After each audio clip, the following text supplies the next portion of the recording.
తాకట్లో ఉన్న బంగారాన్ని విడిపించి ఆ రోజున మార్కెట్ ధర కట్టి మిగిలిన డబ్బును మీకు అందిస్తుంది కొమ్మూరి గోల్డ్. మరి ఇలాంటి పాటలు ఇదైనా పాట మీది అయ్యో విన్నారా? కానీ మీరు విన్నారా? మీకు నచ్చలేదు అయితే పాట? అంటే ఎప్పటి వచ్చిన పాట ఏమీ నాకు నచ్చలేదు ఈ రోజుల్లో. అసలు ఏమి ఆ రోజులంతా మంచి. మేము అప్పుడు పాడే పాటనే ఇప్పటికీ నిలబడుతుందంటే మా వర్క్ అంత సిన్సియర్. ఇది చూడమ్మా, 6 లైన్ ఉంది. 6 లైన్ ఒకే మాదిరిగా ఉంటుంది. ట్యూన్ మ్యూజిక్ డైరెక్టర్గా జరిగేదేలే. పాప వాళ్ళు ఏం చేస్తారు, పిల్లలు ఏదో చెప్తే వాళ్ళు పాడతారు. ఎక్కువ మరి ఎక్స్ప్రెషన్ ఇస్తే కూడా ఇబ్బంది, అంటే వాళ్ళకి నచ్చదు డైరెక్టర్స్కి. ఇప్పటికి కాలం అది వచ్చమ్మా. అప్పుడు ఒక పిక్చరు 150 days 250 days అంతా పోయింది. ఇప్పుడు 10 days పోతే ఈ పిక్చర్ 10 days పోయింది గొప్ప అంటారు. 10 daysకి పెద్ద ఇది చేస్తున్నారే. అయ్యో అప్పటికి 10 days అయ్యో ఫెయిలియర్ అయిపోయిందే అని మాకు కష్టంగా ఉంటుంది. దానికే 100 days పోతే మాకు గోల్డ్లో ఇస్తారు. అన్ని అవార్డ్స్ ఏం చేశారు? మా అంతా ఉంది ఇంట్లోనే. సంజయ్కి తెలుసు, ఇంట్లో చూసేది. అమ్మా, మీరు పాడిన ఆర్టిస్టులని కలిసారా అప్పుడు? అంటే జ్యోతిలక్ష్మి గారిని వాళ్ళని. ఆ జ్యోతిలక్ష్మి బాగా మీకు బాగా తెలుసు, బాగా ఇప్పుడు నేను ఎలాగ బిజీయో అలాగే ఆవిడ బిజీ, అలాగ ఉంటుంది. కానీ నేను ఎవరి ఇంటికి వెళ్ళలేనమ్మా, నేను ఏం తెలీదు నాకు. మా అమ్మ ఎక్కడ పంపరు, స్టూడియోలోనే చూస్తాం. మన ప్రివ్యూ షోస్ విజయలలితని అక్కడనే చూస్తా. ఎవరైనా వచ్చి నా చేతిలో చెయ్యిని పట్టుకుంటే, మా అన్న కూతురు ఉంది ఇంత, ఒకే ఏడుపు. మా అత్త చెయ్యిని ఆవిడ ఎందుకు పట్టింది, అత్త కయ్యిని எப்படி பிடிச்சான்னு வீட்டில் ஒரே அழுவ வீட்டுக்கு வந்து. எங்கள் அத்தை எனக்கு சொந்தம், அவள் எப்படி கை பிடிப்பா? அப்போது டிரைவர் சொல்லுவார், நான் போய் அவள் கையை கட் பண்ணிட்டு வரேன் அப்படின்னு. நீ முதல்ல வா, கார் எடுத்துக்கிட்டு போகலாம். அப்படி அந்த மாதிரி பசங்க அப்படி இருக்கிற அப்படியெல்லாம் இருந்தாங்க காலம்.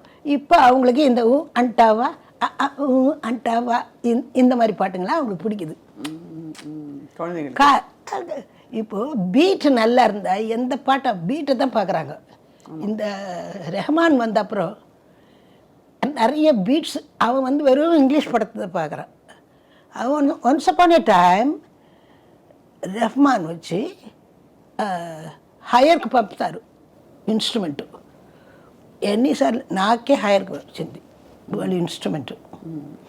వాళ్ళ నాన్నగారి పేరు శేఖర్, వాడి పేరు దిలీపు. తెలుసు, అందరికీ తెలుసుగా. ఒక ప్రోగ్రామ్కి 25 rupees ఇన్స్ట్రుమెంట్ రెంట్. పెద్ద స్థాయికి వెళ్ళిపోయారు. 25 rupees రెంట్. వాడు తీసుకొస్తాడు కదా, వాడికి 5 rupees. ఎక్కడి నుంచి ఎంత ప్రపంచ స్థాయికి వెళ్ళిపోయారు. చాలా వాడు కూడా చాలా కష్టపడి వచ్చాడమ్మా, ఎంతో కష్టపడి వచ్చాడు. చాలా మంచి కుర్రాడు బాగా. ఇప్పుడు ఎంత స్టూడియో, ఎంత పెద్దలు అందరికీ ఛాన్స్ ఇస్తున్నాడు. మీరు పాడారమ్మా ఎప్పుడైనా? వాడు భయపడుతున్నాడుగా.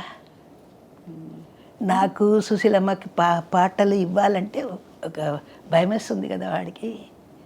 ఎన్ని పాటలు, పెద్ద పాటలంతా పాడాం కదా అని అనుకుంటున్నాను, నాకు తెలీదు. కానీ మీ వాయిస్ ఫుల్ ఫామ్లో ఉంది. అలాగా ఎక్కడా వాయిస్ చేంజ్, వణుకు ఏమి, ఆ జీరా, ఆ ఎనర్జీ, ఆ కైపు, ఆ మత్తు అన్నీ ఇంటాక్ట్. Thank you. అది అమ్మా, ఈ క్వశ్చన్ చాలామంది అడిగారు మిమ్మల్ని, కానీ నా మనసుకి సంతృప్తి అయిన ఆన్సర్ రాలేదని మళ్ళీ మళ్ళీ అడుగుతున్నాను. ఎందుకు మా పెళ్లి చేసుకోలేదు? పెళ్లి చేసుకున్నానుగా మైకుని. నో, సంగీతాన్ని పెళ్లి చేసుకున్నాను.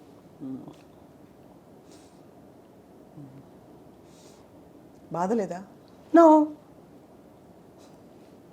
ఏం బాధ లేదు. I'm happy.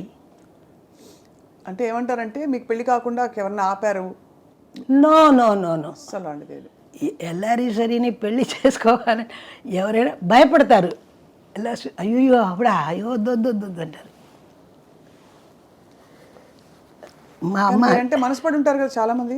హ? అదంతా నాకు తెలియదమ్మా. నాకు పాట మీదే ఉంది మోజు.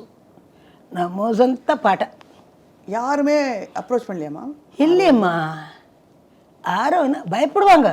எல்லாரையும் சரி அப்போ போயிட்டு நிர்மலா கிட்ட பொண்ணு ஐயோ அந்த சின்ன பொண்ணை கேட்கலாம், பெரிய பொண்ணு வேணப்பா. పెద్దమ్మాయి వద్దు, చిన్నమ్మాయిని అడుగుదాం అని మీ చెల్లెలు అడిగారు. ஆமாம், அவளுக்கு என்ன கேட்கலாம், இந்த அம்மா அவனே வேணாம், ஒரு பயமாக இருக்குது அவளை பார்த்தாலே. அதே மாதிரி நான் க்ளீனாக சொல்லுவேன், என்னை பற்றி யாரும் எதுவும் பேசக்கூடாது. கரெக்டாக என்னோட பிரதர்னும் எந்த தங்கச்சியும் நான் நல்லா ஆக்கி நல்லா வீடு கட்டாரி நல்லா கார் வேண்டாம் அப்படி நல்லா இருக்கணும். அவங்களுக்கெல்லாம் நல்ல సొమ్ములంతా వాడికి మనకు బాగా ఇచ్చి మంచి అమ్మాయిని తీసుకొచ్చి మా బ్రదర్కి పెళ్లి చేసి చేశారా? ఎస్, అందరికీ మీరే చేశారు? అందరికి నేనే చేసి. మీకేం చేసుకున్నారమ్మా మీరు? మీకేం చేసుకున్నారు? మాకు உங்களுக்கு என்ன பண்ணிக்கிங்க நீங்கள் பண்ணிக்கிறீங்க? நான் இவங்களுக்கெல்லாம் பார்த்துக்கிட்டு இருக்கேனே, இவங்களுக்கு இதெல்லாம் பண்ணுறதுக்கு தான் கடவுள் என்ன అనిపించారు. ఓ భగవంతుడు మిమ్మల్ని దీనికే పంపించారు, వాళ్ళని బాగా చూసుకోవడానికి అని మీరు ఫీల్ వాళ్ళని బాగా చూసుకో అని దేవుడే నాకు ఇక్కడ రప్పించారు. అంతే చెప్పాలంటే. అమ్మ మీ విజయాన్ని చూసి అమ్మ చాలా ఆనందపడిపోయి ఉంటారు కదా? చాలా ఆనందపడింది. 85లో చనిపోయింది. అప్పుడు మీరు కుదేలైపోయారా? లేదే, లేదు. ఎవరికైనా ఒక రోజు వస్తుంది, మనం పోతాం. అలాగే అమ్మ పోయింది అంతే.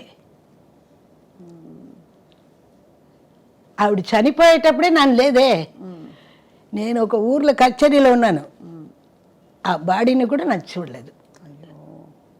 ఎందుకయ్యో, ఎవరికైనా అది చివరికి అదే కదమ్మా. అందరం వస్తాం, అందరం వెళ్తాం. పుట్టినప్పుడు బట్ట కట్టలేదు, పోయేటప్పుడు అది వెంట రాదు. నడుమ బట్ట కడితే నగుబాటు,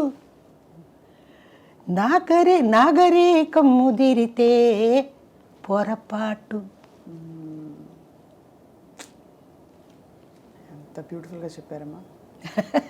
మీరు కంప్లీట్ ఫిలాసఫర్ లోపల మనసులో అంత தாத்விகத தத்துவம் எல்லாம் இருக்கு, நல்லா இது பண்ணிருக்கு. எல்லாம் அதை வந்த கஷ்டப்பட்ட வழி அந்த தத்துவம் பேசுறதுக்கு தான் லைக்கி. బట్ మీరు చాలా హ్యాపీ జాలీ సోల్.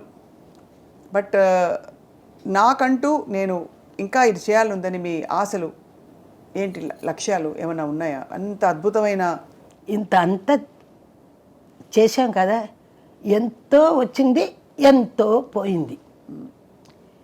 ఇది గురించి మనం ఆలోచిస్తే మనకే జబ్బు వస్తుంది. కాబట్టి ఉండే వరకు హ్యాపీగా ఉండండి అందరూ. అది పోయిందే, వచ్చేటప్పుడు నువ్వు తీసుకొచ్చావా? ఇప్పుడు పోయింది అంటే ఏంటి? మనం వచ్చేటప్పుడు నువ్వు ఎంత కష్టపడి వచ్చాము, మనకు వచ్చింది, ఎలాగ పోవాలో అలా పోయింది, దట్స్ ఇట్. కానీ దేవుడు ఏదో ఒకటి ఇస్తారు కదా. మనం ఇప్పుడు ఈ షూటింగ్ జరుగుతుంది, మనం ఛానల్కి వస్తాము, చేస్తాము అనుకోలేదు కదా. వస్తే వచ్చింది, పుచ్చుకుంటాం. కానీ అన్ని ఛానల్స్కి వెళ్ళనుమా, ఎలాగైనా సరే మా సంజయ్కి మాత్రమే వస్తాను నేను.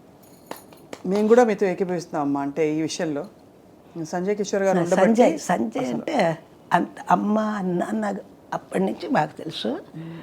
సంజయ్ అంటే సొంత అమ్మలాగా చూసుకుంటాడు. నాకు ఎలాగ నన్ను చూసుకుంటాడు అలాగే కదా, మన మిగతా వాడిని కూడా అలాగనే చేస్తాడు.